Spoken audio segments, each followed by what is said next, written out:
a human man in blood-soaked clothes, like laying on the floor with his back against the wall. You see his hands are placed across his chest, like a corpse's would. One of his legs has been totally severed from about the mid-thigh down.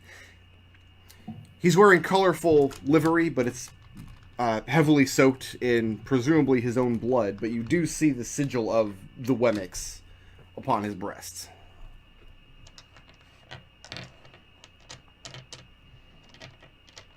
What's the door beyond that? It's another wooden door, and it's closed. Okay. I'll go ahead and close that door. Okay. Dead body on the other side. Might be undead. As was prophecies, I think we've gone below the Underdark and found Scary Town.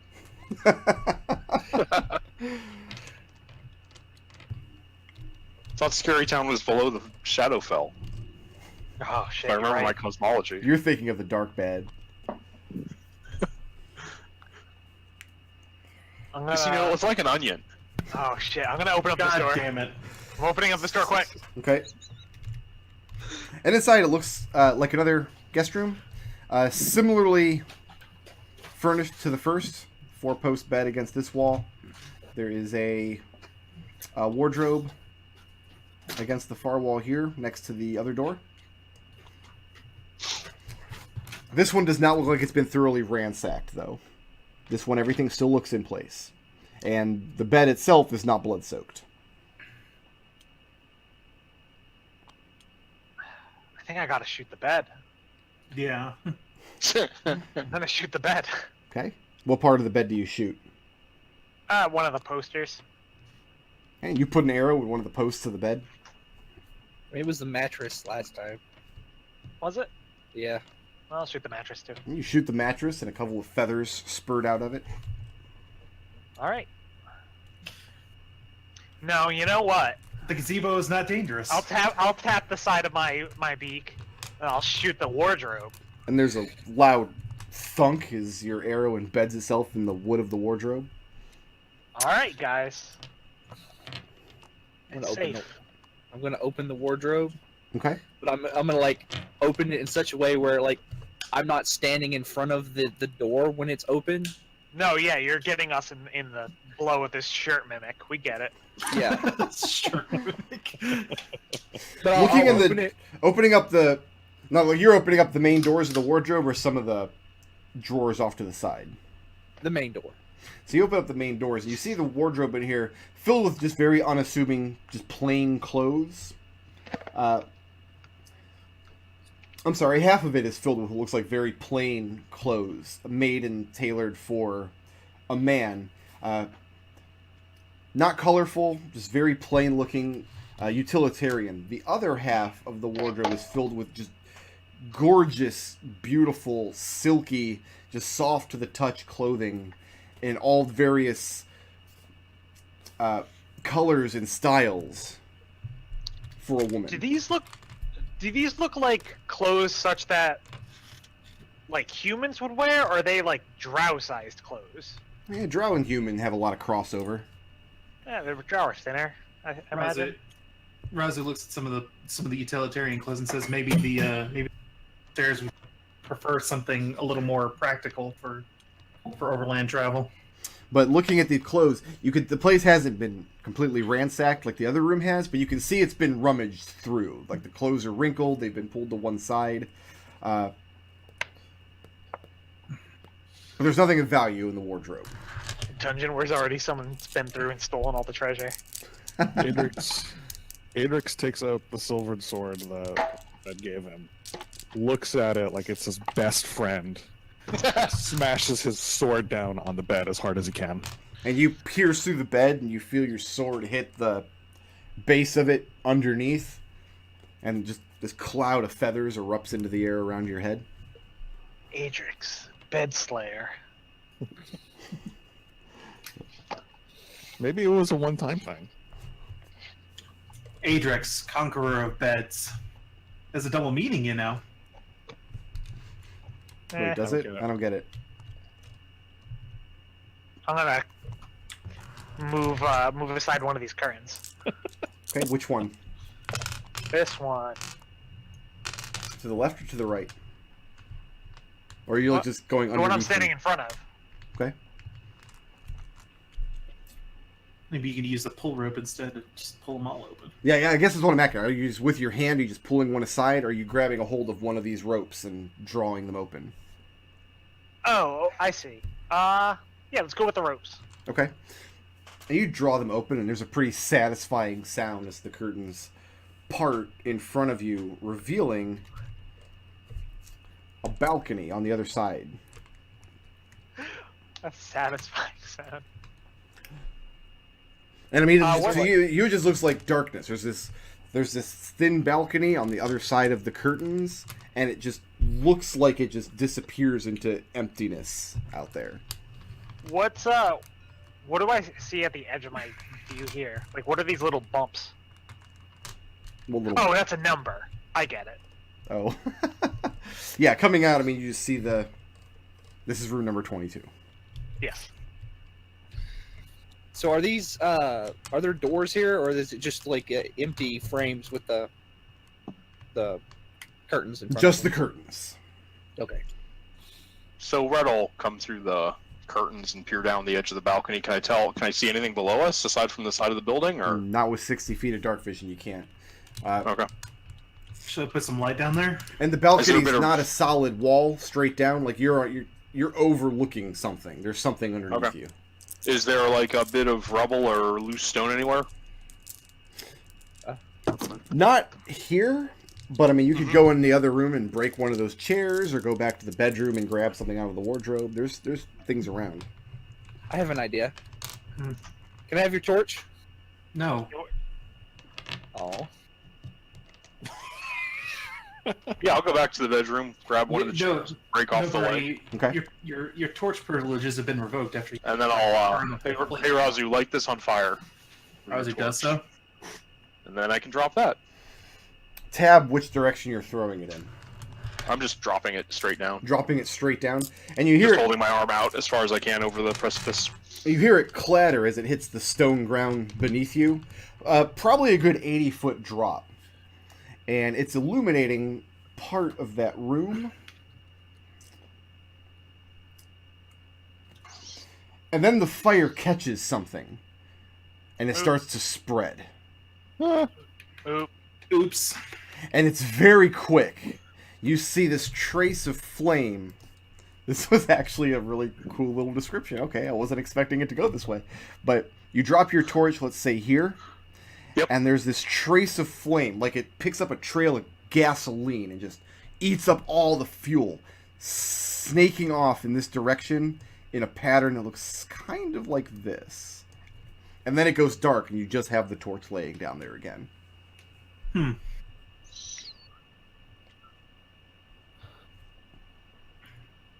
Wait for a couple of minutes to see if there's an explosion. There's not. There's no explosion. There's supposed to be an earth-shattering kaboom. Anyway, you said that there was another door on the opposite side of that dead body. In 17, yeah, there is. Yeah, let's go check out that. Yeah, let's go look at that.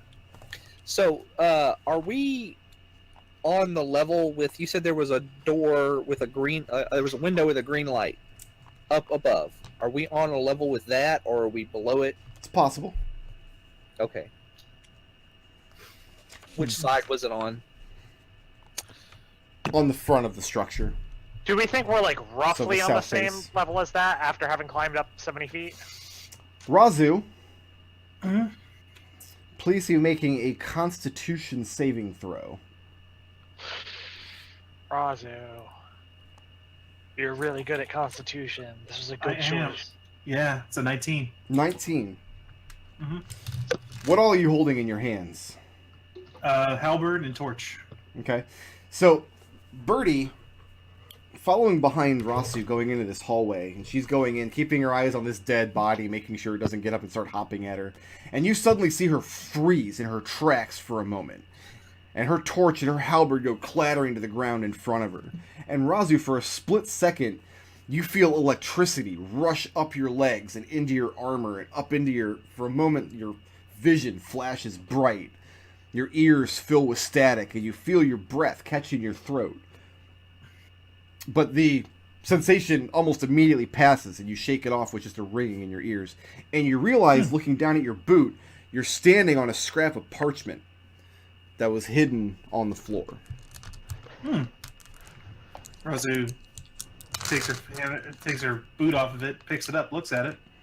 And it looks like it's charred. It looks like it's been burned through. You just have a scrap of it, and it's actually kind of breaking apart in your hand. Damn. Oh well. Oh, somebody obviously wants to keep something secured in here. Maybe that's what killed this poor fellow. Watch for more. Yes, the old leg slicing parchment trick. No, not quite leg slicing. It felt like I was being electrocuted. What's next? What's electricity? I'd say active perception to actually someone with better perception than I should active perception there. Fine. I'll look for traps, parchment. Okay, make that check.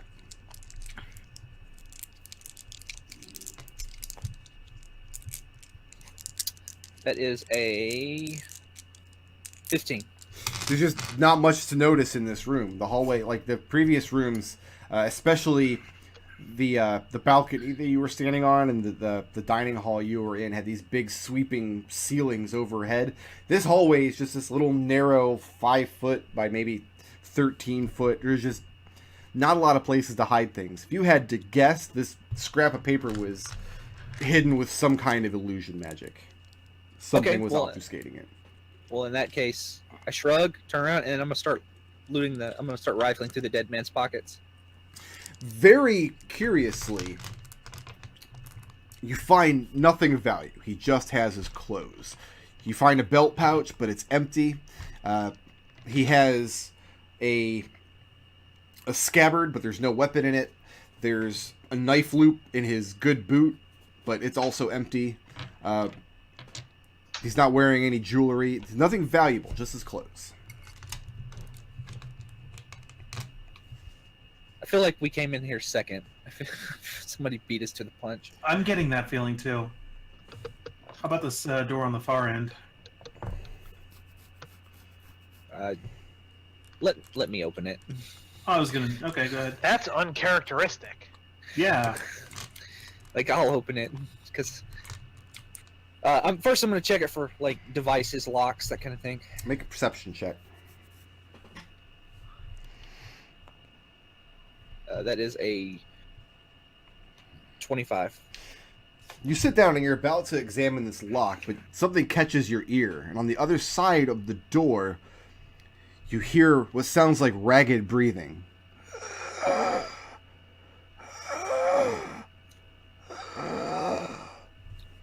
Birdie says, "There's someone on the other side of the door," and he walks back behind him. What kind of door is this? It's a wooden door. It looks the same as the other doors you've seen so far. So, like, how is there like a latch to open it, or is it like a handle? Grab the handle and you turn the handle and you pull the door. All right.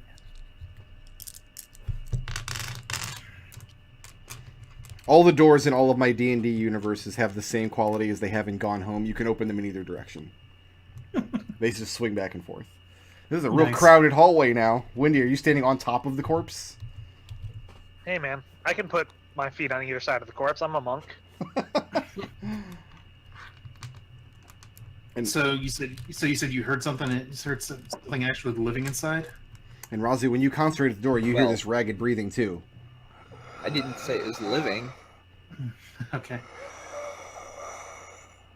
Raazu calls out through the door, "Hello?" In what language? Common.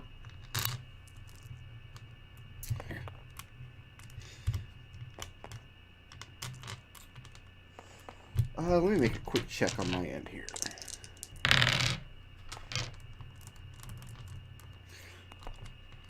You hear the breathing catch and stop.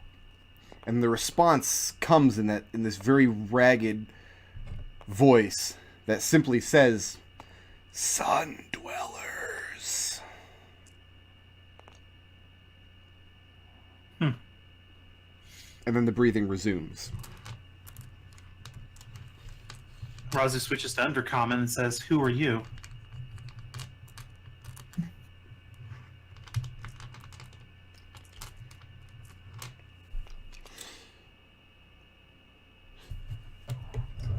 And the response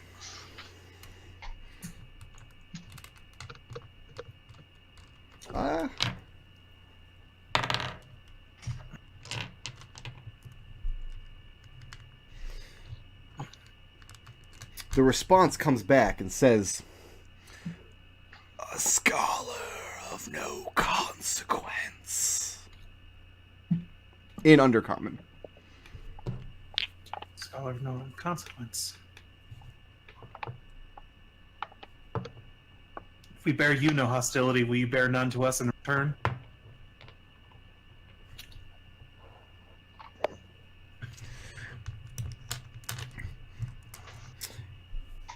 And the response comes back, "Capable of defending myself." Raazu responds, "As are we. I'm opening the door now." Okay. Did you pick up your torch? I think you did pick up your torch. Okay. Yeah, I got my torch. Looking into this room, you're at the base of a tower. There's a spiral staircase heading upwards. And just around the corner, just around the landing, you see a bow and arrow trained on the door. It's difficult to tell who's holding it because they're just kind of standing and peering around the corner. But I mean, the build of this creature and the dress of it, it looks like a drow. And this is definitely the source of the ragged breathing.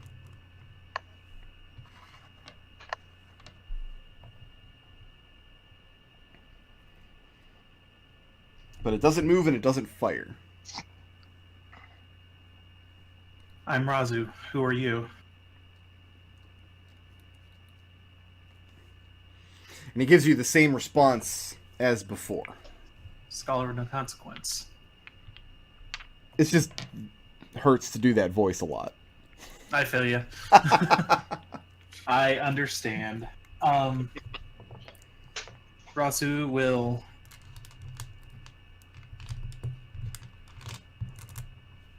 Can we all hear the voice? Or is it just Raazu? You can all hear it, but it's more difficult for you guys to make out what it's saying that far away.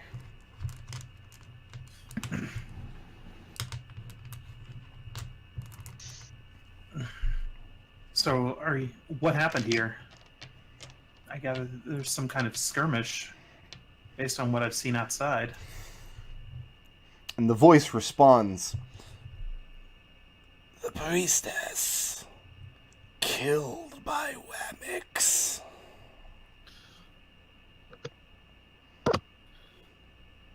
God dang it.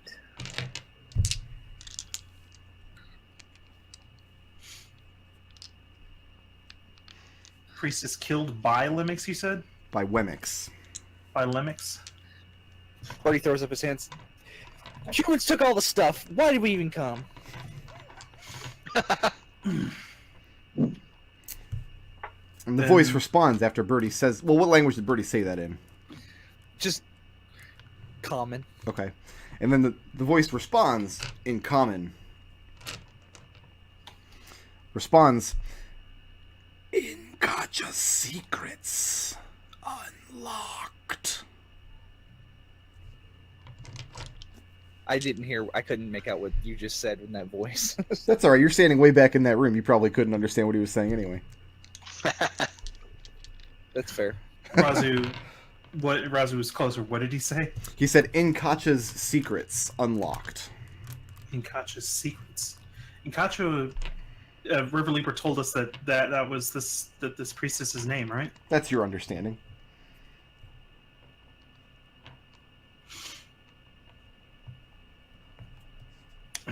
Raazu looks a little disappointed and says, "Of course, Southlings are invading again."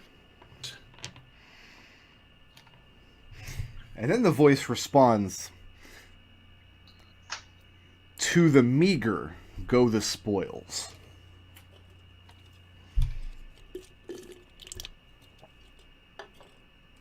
The meager. I mean, I'm a kobold. That's pretty meager. Raazu frowns, puts on her planescape hat, says, "Thought I always heard it was the victor does go the spoils." You're conversing with him in Undercommon? Yes.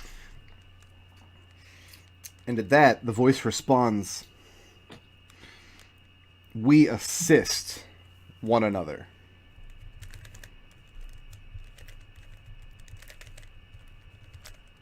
You and I? And he says, "Sun dwellers." Wait, but you're a drow, right? This guy that's talking at me is a drow. That's not a sun dweller. You can't see his face because he's mostly obscured by the curvature of this staircase going upwards. You just see his arms reaching across with his bow drawn. And maybe like one gleaming eye in the shadow. You can't see any of his skin. He's wearing gloves. But yes, he's built like a drow, and he's wearing clothing that you've seen kind of similar to what what your good poisoner friend Caldril was wearing. I think we're the Sun Dwellers. Well, yeah, obviously. Okay. So what did you have in mind for helping you? And at that, you see the bowstring go taut, and the creature disappears up the stairs and out of view. You hear its footsteps echoing up on the stone. Maybe I'm just misunderstanding something. When you say taut, do you mean slack? Yes, that's what I meant. He didn't fire. Yeah. Let's follow after him. Okay. And after one or two repetitions around this spiral staircase, the curvature as it goes around, you start seeing the glimmer of firelight glowing above you. Now I need to save this map. Let me triple check what floor this is, so I don't save over the wrong thing. That would be terrible. That would be 3-4. Yeah. Oh. Open up the right file in Photoshop here. I have to be very, very careful about this kind of nonsense. The staircase brings you up into a square room. And at the top here you see... I'm going to describe the room before I describe the person in it, because as soon as I describe the person in it, you bitches going to be like, okay, we roll initiative right now. Given your proclivities. So, looks like a workroom up here. So the spiral staircase is in the center of this room. And it has a nice banister around the edge of it up here so you don't accidentally fall down. Otherwise, the stonework and stuff is the same. It's not a fireplace. It's like a large fire pit into this wall. And you see the shelving on either side of it with little alchemical tools and things, like glass jugs. You can see where there are pipes and glass tubes coming off of this fire. It's clearly meant to be some kind of workstation, but it does make for a very good source of light. No other exits to this room, but you do see two outward-facing windows here and here. And what else in this room? You see a rug over in this corner, kind of where Wendy's standing, Yeah. rolled up against the wall. The drow that you saw, in the firelight, you see him. He's standing... I'll go ahead and load these guys in, just in case, for the inevitable roll initiative. You know, as you do. Oh, You have a pencil. that's fine. He's standing here. His body is completely slack now. His head drooped down in front of him, like his muscles are just relaxed.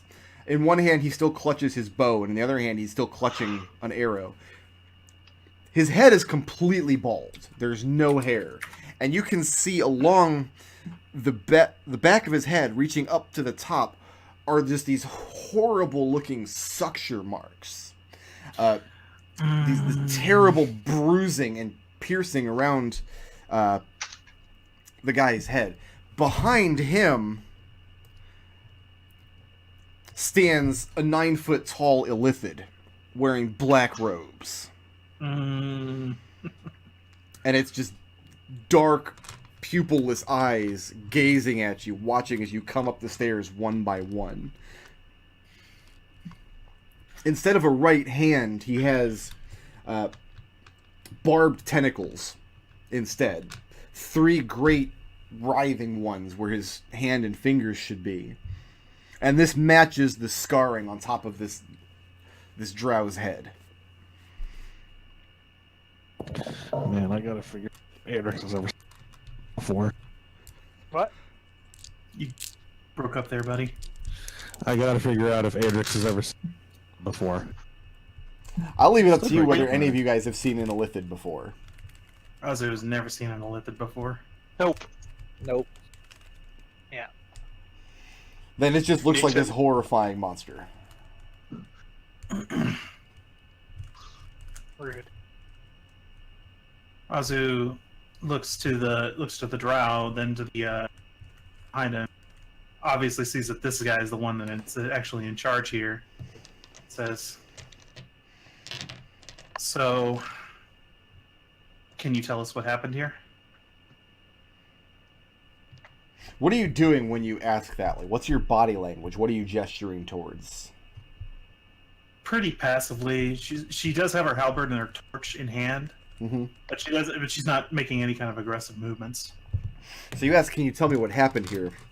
And whip quick, he reaches up with his tentacled hand, latches onto this drow's head, and pulls it up, and you see this thing's just pained and tortured face. And the creature's gazing at you while he speaks through the drow. He said, "This, an unskilled assassin. Mine now." Okay. Adrex finally makes his way up the stairs, very nonchalantly, Mm-hmm.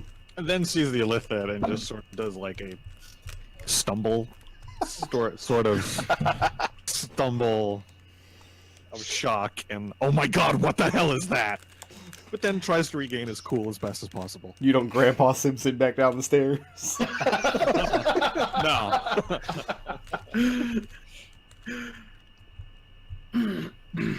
So Adrex tries to play it all off, trying to be all cool, like, yep, this is normal. So none of you have met an Fortunately, illithid. I'm assuming Red probably for sure would know about illithids, though. Nope. No, not at This all. never came up. Okay. Nope. Need to have some contrast for my last character.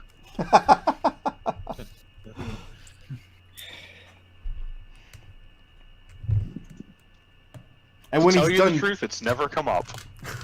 So I've well, I never was thinking seen- maybe your Yuan-ti tribe did trades with illithids or something. I don't know. I've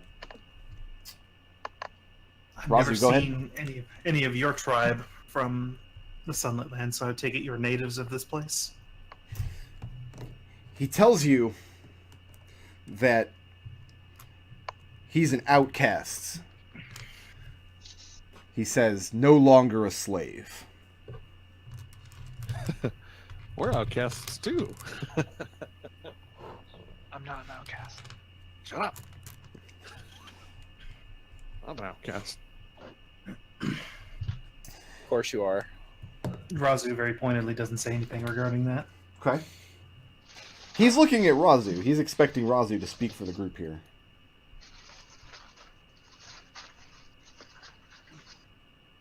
So so did you come here before all of this went down, or were you here during that? Or have you just taken up residence as a squatter? Raazu, make me a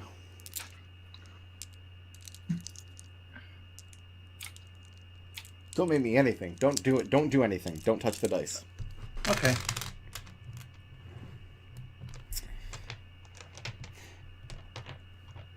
He tells you, Inkacha guards many secrets. Wemix carried many away. Did not search thoroughly. Are And you all this coming through this just pained voice through this dark elf. Raazu's already written this guy off as a lost cause, or the dark elf. So it's like, whatever. Yeah, some people. This is just how some people do. Is Inkacha? Are you and Inkacha allies, or? He tells you bitter enemies. Oh.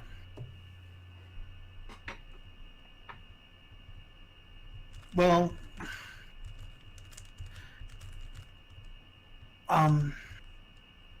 we were. I suppose I should tell you why we're here. We were informed that there were.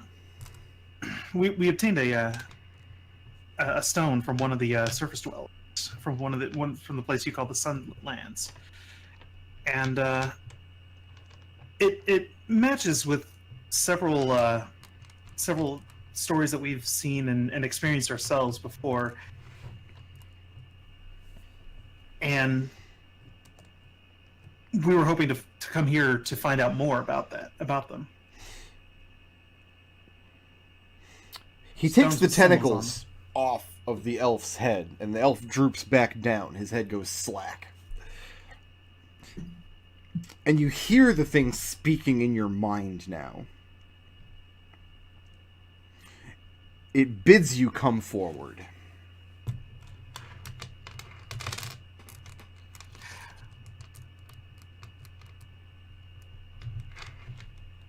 Yeah, nothing aggressive now.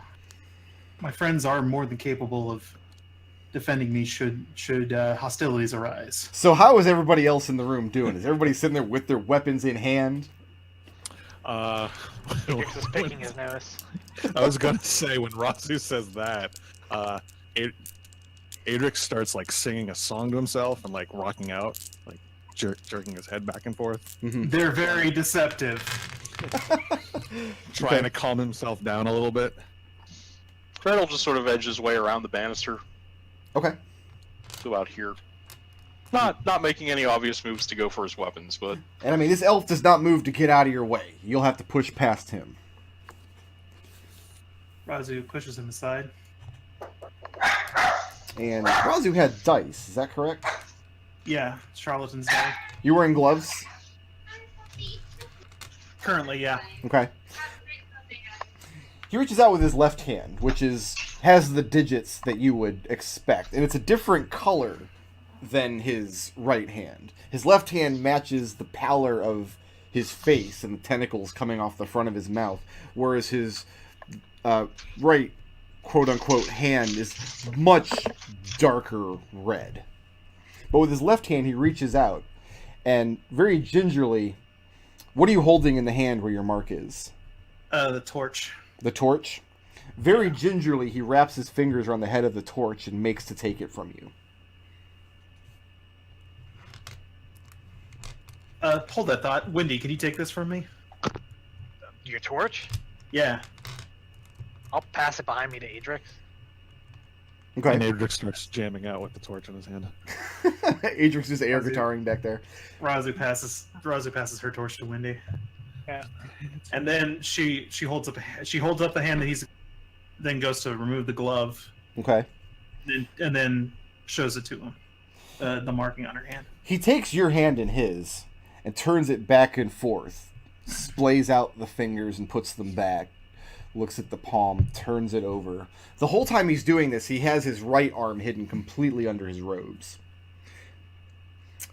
And after his inspection, which takes the better part of a minute easily, he lets go, lets your hand fall back to your side, and you hear him in your mind. He tells you, marked by the world. Marked by the world, she repeats out loud for the others. Then he looks upwards, kind of like up at the ceiling overhead. I mean, this room it's a nicely dimensioned bedroom. It's not the big vaulting ceilings of the halls. He probably got a good 13 feet clearance, though. But yeah, he gazes upward, and he says, Inkacha, marked by divinity. So Raazu snaps her fingers, then looks back over his shoulder at Birdie, and says, "You got the notes for all of our spells, right?" Yeah.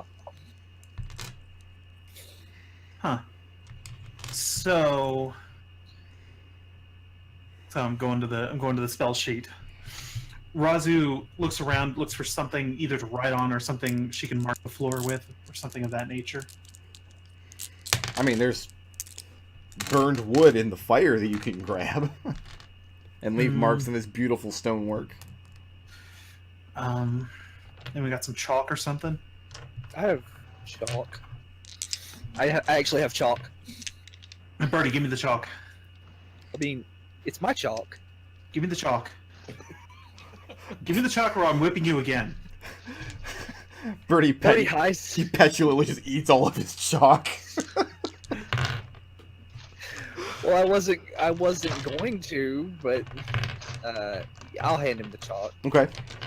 Raazu stoops down to the floor, and then she starts scribbling out the symbol that's on the back of her hand. A little spread out than where it normally goes. So Okay. let's just kind of give you an idea of what it looks like here. Let's make it white, just so it'll show up on the little side background here. So should go doot, Let's do that. doot, doot, doot. Bump, bump, bump. Doot. So she kind of she's just recreating the symbol. Okay.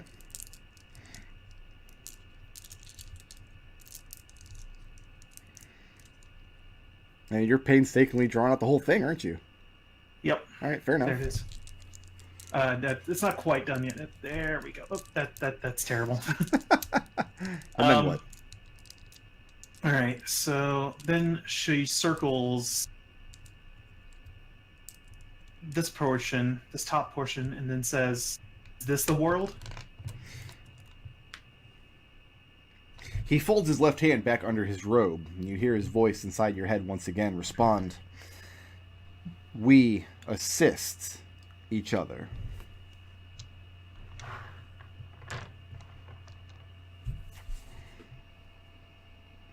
Then she scratches out a little section of the center section of the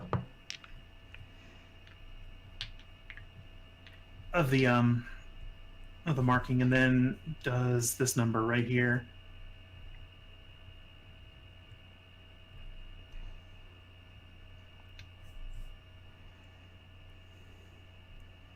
And that's the symbol for the other spell that she knows. Make an insight check at disadvantage.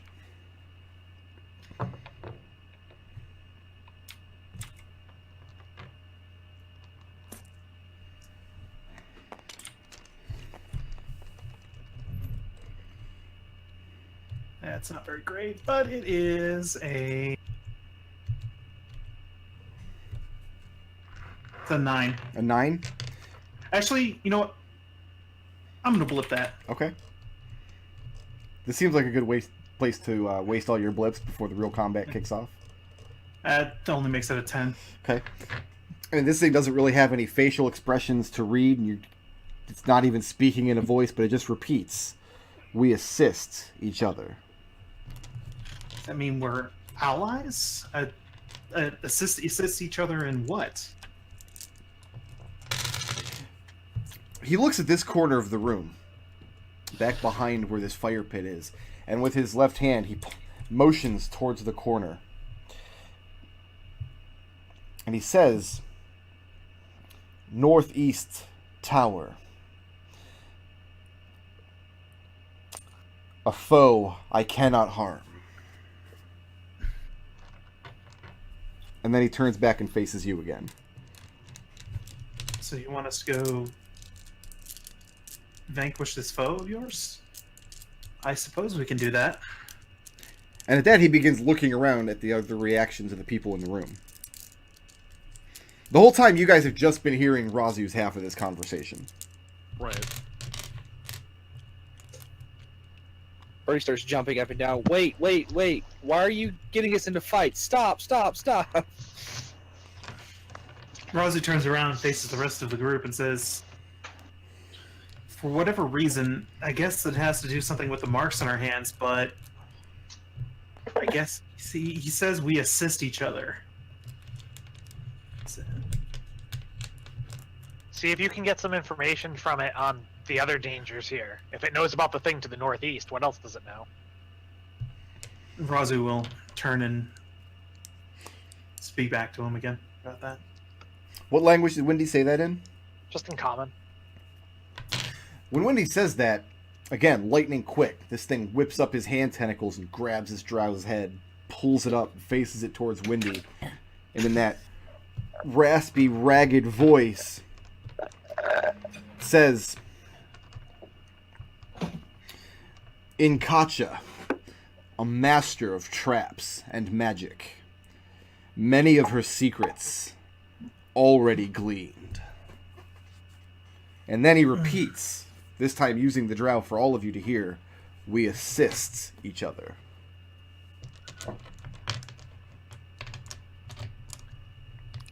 If Fair you enough. can help us make this place safe, we might as well help him out with whatever dangers to the northeast. And the drow makes a noise that you haven't heard it make until now, and it's chilling and unsettling, and you realize this thing is trying to make this drow laugh.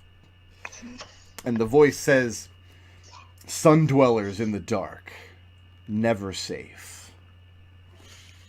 Raazu takes a deep breath and nods. Adrex just starts laughing. Nervously. Yeah.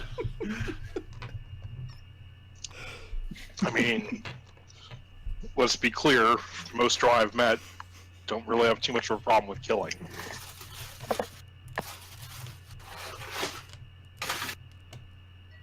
Yeah. The only one I bet seems pretty terrible.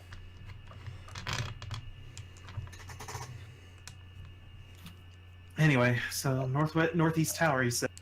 Well, something to go on at least. You go down to the lower level. And, see Who what's- drew dice jail? I wonder who. Oh my god. Okay. I just saw that. You guys have anything else for the illicit at the moment? Nope. Okay, so we're establishing then for posterity. None of you know anything about illicits. Correct. Okay. Correct. I like it like that. I mean, I think it's just a squiddy guy with a squiddy arm. I don't know what this illicit you're talking about is. See, I don't see any reason to be racist against illithids. Yeah, I mean, It's not like he's an orc. He Yeah. said he's an outcast, and outcasts are cool in Adrex's book. It's not like he's a drow. Though he's doing some weird shit with that drow, which is making Adrex real nervous and freaking him out a little bit. Yeah, it was an assassin. As you guys are packing up your things and beginning to head back down the stairs, Raazu returns the chalk to a Birdie. there's only a little nub left. Raazu used way too much of your chalk. I'm upset at Raazu. That was my chalk. He suddenly whips the drow's head at Adrex Ah, and speaks. He says, Dragon-blooded, mailed fist, approach. you got it. Yep. All right. On it. And Adrex does so. Okay. Shows his hand. He lets go of the drow. No, he doesn't. He drags the drow along. But he pulls out his left hand. And he's a little bit taller than you. He's a good 9 feet tall or so. So he's like reaching down. And very gently, he raps against the stone of the back wall. Right about here. And then motions for you to do the same. Adrex is very obedient and does so. And That's you have this solid stone wall. He then takes a step forward and does the same thing about here.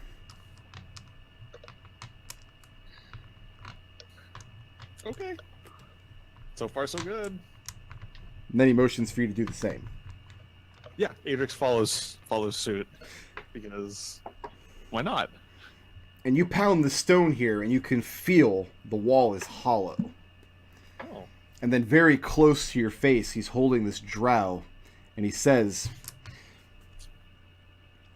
"Even dead, Inkacha watches." Adrex's eyes go wide as they can. The last piece of advice the drow gives you is many secrets, many holes. And then he returns to his work at this fire pit.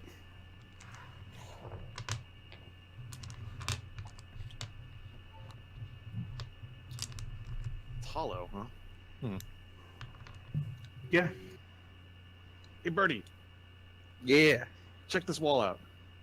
it's a wall. And Adrex pounds on the wall like the Elitha did, and then gestures for Birdie to do the same. Okay, The well, Elitha did. Raazu takes her torch back. Okay? I will investigate the wall and find a way to open it. Make an Yeah. intelligence investigation check.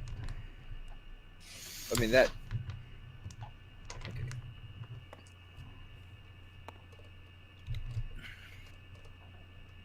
That is... I think it's just a +3. Yeah, +3, so that would be a 12. Okay? You're not sure you find a door or anything. There doesn't seem to be any mechanism, but part of this spiraling stonework and part of the masonry looks odd to you. And you take out your thieves' tools, you poke at it a bit, and you hear the sound of the metal tip of your rake tapping glass. And this is way above your head.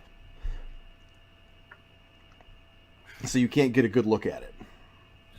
Oh. Red, come over here. You're taller than I am.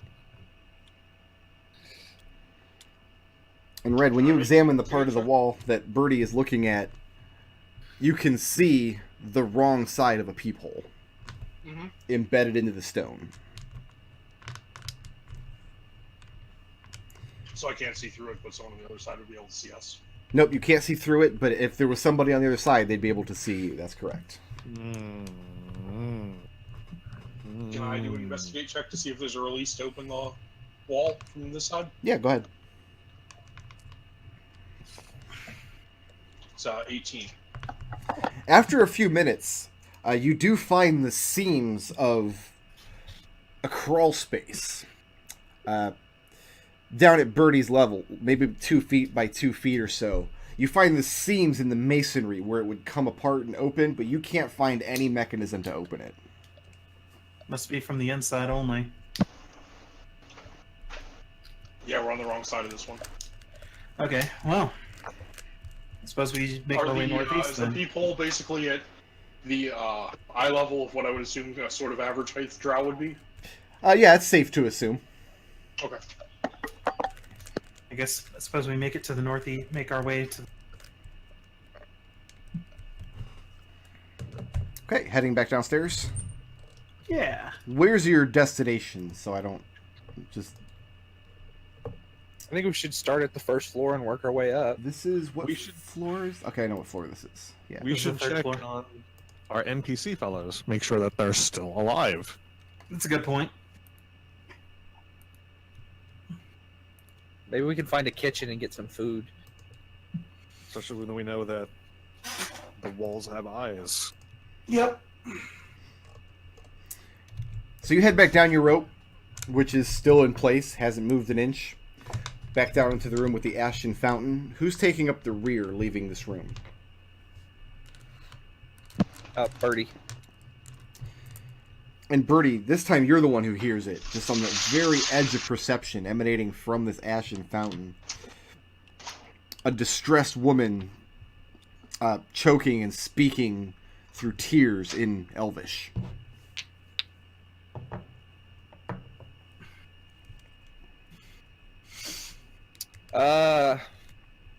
I'll speak at her in Undercommon and ask if she understands. And there's no conversing with this voice. And in fact, when you're speaking to it, even if you're whispering, you're completely drowning out the sound of it. Okay. Like, can we see into the bottom of this fountain, or is it just completely opaque?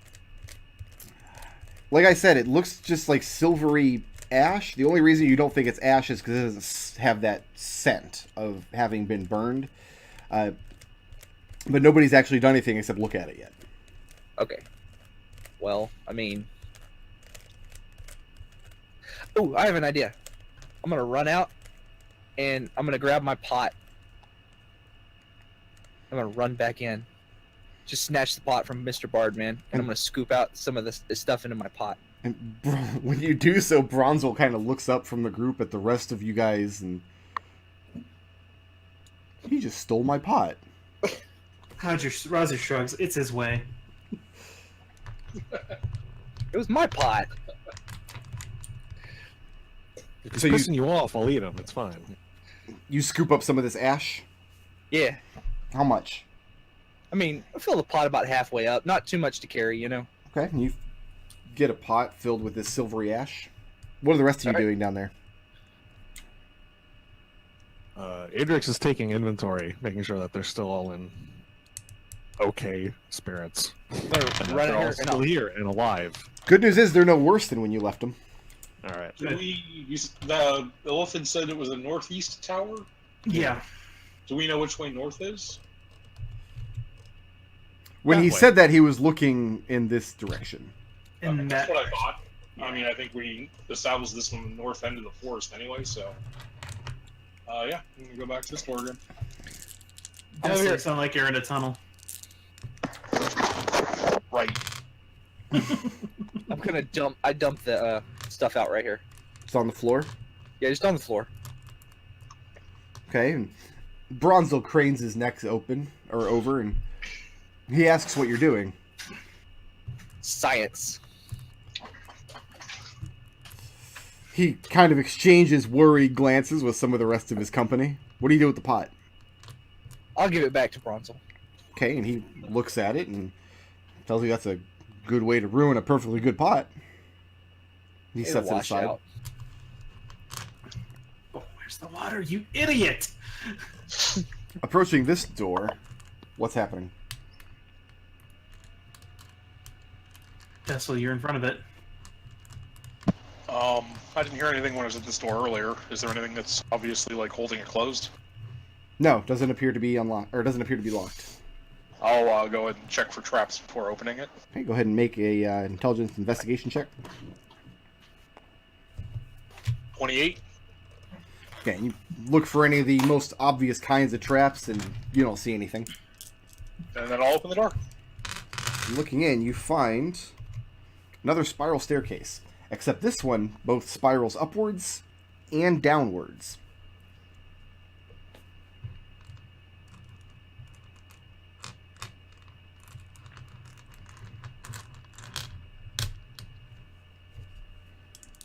What's next?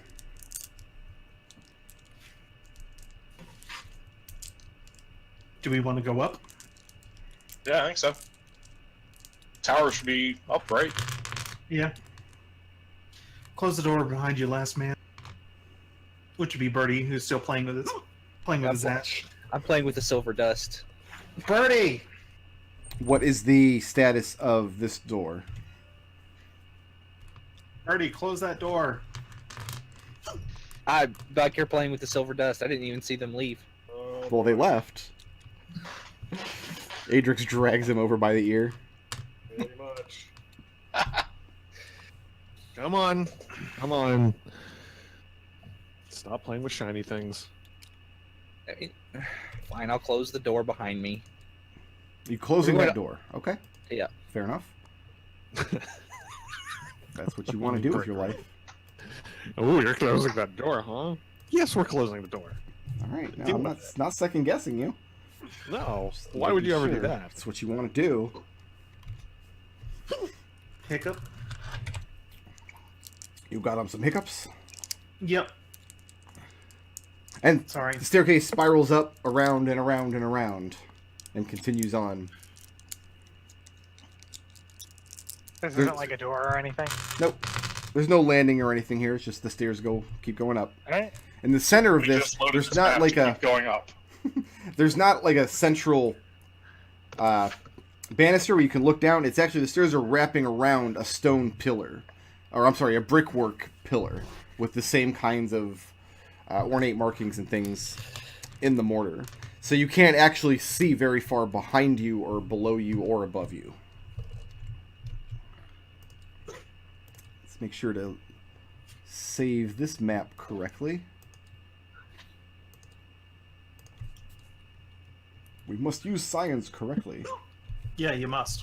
Those hiccups, though. Oh yeah, they're pretty real. Have to use the Machina more wisely. The staircase ends here. The central pillar goes all the way to the ceiling of this room. And it's pretty high up. Maybe... like your torchlight barely illuminates the steepled ceiling of this small room. Small circular chamber. And all around the circumference of the room are bookshelves. Most of the ones here within reach, so probably everything like 5 feet and below, have been pretty clearly rummaged through. Books are strewn about. Clearly some have been taken. But there's a rolling wooden ladder on tracks around the edge of the room, and these bookshelves go all the way up the full height of this tower. But the stairs do not. Is there still the brickwork pillar going up to the center, or is it clear once we get to the top? It goes all the way up to the center of this steepled room. Make me a perception check.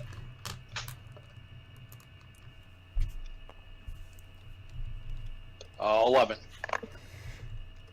Something that strikes you as odd, because you've been looking at the walls and the floor of this place, and even the switchback outside, with this ornate, painstakingly carved brickwork with mortar in between all of them.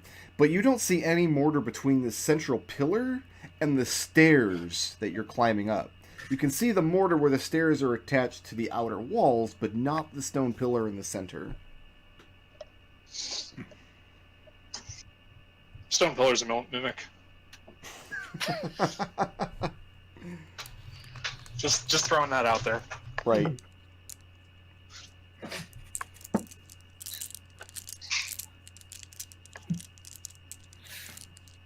So what's next?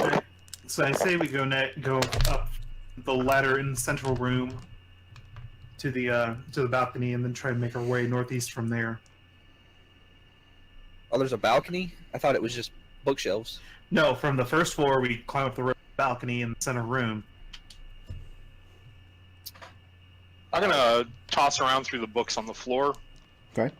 What language are they in? Yeah, that was the first thing I wanted to see. Is there anything here I can read? They're handwritten tomes. Many of them also, bound in heavy leather. But presumably they're all written in Drow. Is there any pictures? You do find lots of diagrams. A lot of diagrams of dissections. A lot of diagrams of flora and fauna. A lot of just strange runes and things that you don't recognize. Make me a... let me think.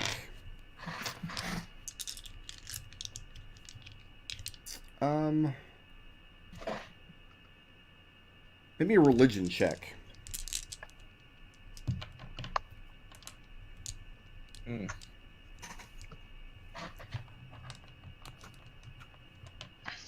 That'd be a 12. 12? Okay. Yeah, all the books that you look through, they're all written in the same hand. And presumably in the Drow language. Flora and fauna. Maybe, I don't know, none of us can read this language. Maybe the bard can? Maybe he can use that information to glean what's edible, what's safe to eat. We take that with us. Ooh, yeah. He probably can read and write in Drow. I mean, he's been living among them for many years, so along with the rest of these guys, maybe they picked something up along the way. And at that point, you hear echoing from far below you a loud, mournful wail.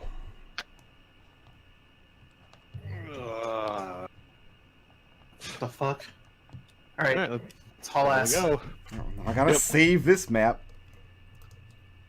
It's on you. Let's make sure that, No, actually, it's on you, Nodal. Ah, shit. Yeah, I mean, looking at my notes here. Just make sure to Yeah, load the Nodal. intermediary map on the way down. Nodal wants a crazy puzzle dungeon. This is on you. I haven't seen a puzzle yet. Well, So That's the puzzle. place yourself in the order you're going to be standing on the other side of this door, and then roll initiative. Guys will be in front. I'll be right behind you. It's gonna be in the back.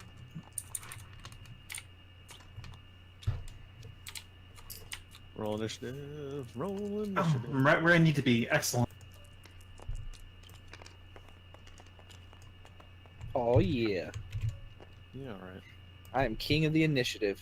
Nodal, remember yours is Well, at if you had saved disadvantage. this on the other map, I wouldn't even have to change my initiative. Okay. 28. Bam. All right, Birdie, you're first. Rather, I'd be... I mean, the door's closed, so I can't do anything, and there's people in front of me. That's true. So it is kind of Hold an single action. file up these stairs. I'm just gonna hold an action to shoot an arrow at the first hostile thing I see. Raazu. Bash open the door, come barreling through. Bash it open or open it. Open it and then come through. Okay. Stepping into this room, you see this horrifying sight. Pile of ash is no longer there. Bronzel and his company are all laying on the ground, and they're not moving. The children especially are bleeding profusely from their ears. The two dwarves as well are splayed out on their backs. None of them are moving. And in the center of them, over where this fire has now been snuffed out. So this torch is no longer lit either. You see this transparent, ghostly visage of a drow woman, and her head snaps in your direction. You need to make... Oh, no, you don't need to make anything. You will, though. So you want to go ahead and finish your turn? So that puts me at 10, 20, Treble, I love you. 30. Okay. Drop the torch here. And There's I no will- proof this is my fault. throw the javelin at the figure. Okay. I love you so much, Treble. That's only a 7 to... A 7 does not hit. Yeah. That ends Rouse's turn. There's All right. no evidence this is my fault. The creature No. glares at you, Raazu. Mm-hmm.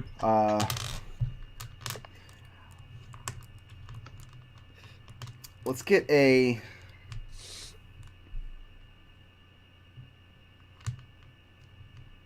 Let's get a DC 13 Wisdom saving throw.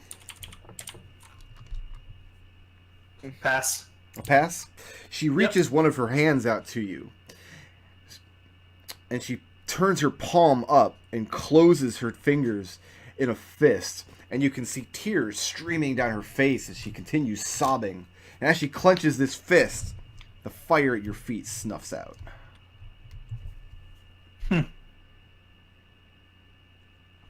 That's going to bring us to Adrex. All right. All right. All right. All right.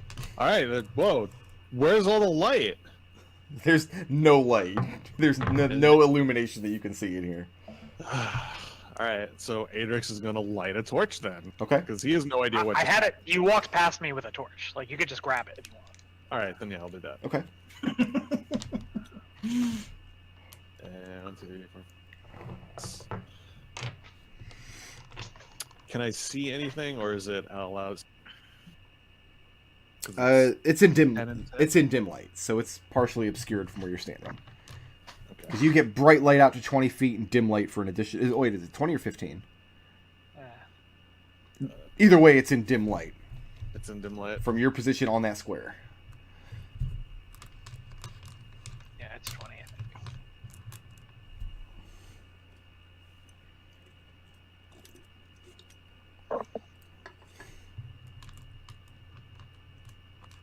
All right.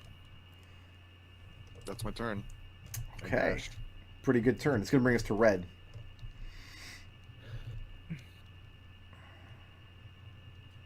What, 30, 10, 15, 20. Which color is the? Which one of these is the translucent drow? This green one, the one that's right over what was previously the People's Fire Pit. I'll go ahead and use a bonus action to give Raazu advantage on our next attack against the drow, Okay. Mm-hmm. and then I'll let's go ahead and fire an arrow over there. Okay. I'll hit an armor class of 22. 22 will hit. And this is a non-magical arrow for 5 damage. Okay. I am standing next to it. Are you? Yeah, Because Yeah. she's kind of. Is it on She's that kind square? of. it's fine. Okay then. Take her on the tour. They exit through the gift shop. 15 damage. Is that 15 total, or is that in addition to your 5? 15 total. 15 total. Okay. And then moving or staying put? That was my entire turn. All right. Wendy, you're up. Alright, I'm gonna step up and whistle out a tune to help my concentration and take a sharpshooter shot at this ghostly creature. Okay. I didn't hear you whistle.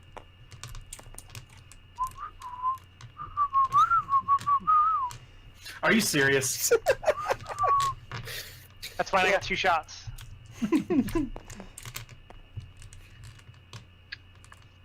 There you go. That's a 14. A 14 will hit. Well, you know where dice that roll Oh. ones go, right? I did my cool whistle. I have no idea. In the dice. I rolled tray. a 12 right there. It's very clear. That's a 22 magical piercing. Okay. And then are you moving or staying put? I'm good here. I'll maybe move a little bit away from red just to make sure she doesn't shoot a fireball at us or something. Okay. And you see her recoil in pain as this arrow passes through her and clatters against the back wall. Birdie, Yeah. you're up. I'm going to move here, and I'll shoot another arrow at the ghost lady. Okay.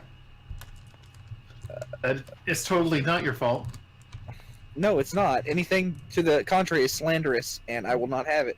Okay, so that is a 20 to hit. 20 hits. That is an 18 damage piercing.